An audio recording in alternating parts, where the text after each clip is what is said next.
telling you, no US troops on the ground. Got it? No boots on the ground. General, are you saying there is a chance that here will be boots on the ground? To be clear, if we reach the point where I believe our advisors should accompany Iraqi troops on attacks against specific ISIL targets, I will recommend that to the President. The President said, no boots on the ground, and as Secretary of Defense, I'm sure that's what he meant. If you have to send in, what did you call them? Close combat advisors. Yes. That's it.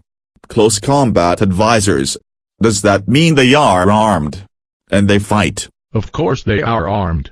But it doesn't mean they engage in the battle. They are not considered boots on the ground.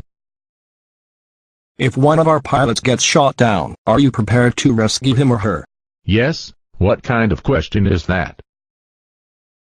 Calm down. Tell us exactly how we can avoid boots on the ground. How do we win the war without boots on the ground? I can't tell you everything, because it's classified, but I can tell you it's been used successfully before. It's called effects-based warfare. You better tell them more than that, or we won't get the funding we need, or permission to proceed with the plans. Yes, tell us more. In effects-based warfare, success is achieved by attacking and disabling the enemy's centers of gravity, leadership, system essentials, infrastructure, population, armed forces. It seems to me that ISIL can't have much of an infrastructure. They ride around in pickup trucks and communicate by cell phone, plus they are now hiding in the civilian population.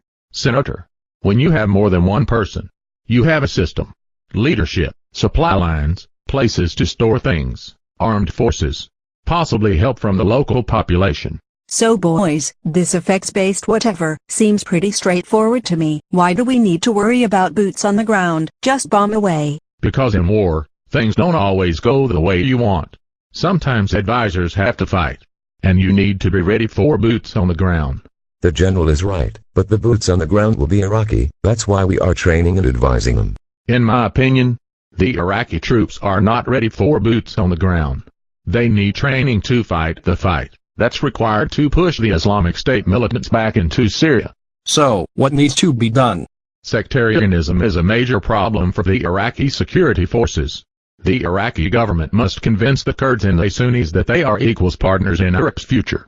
And what if they can't? Then we go to Plan B. General, what the hell is this Plan B? Obi.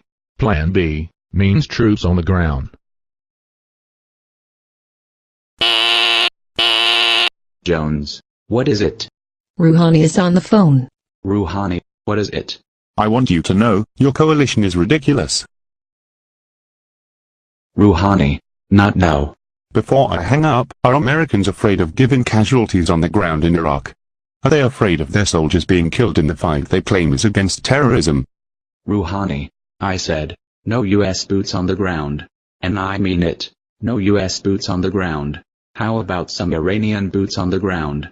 Or we up the sanctions?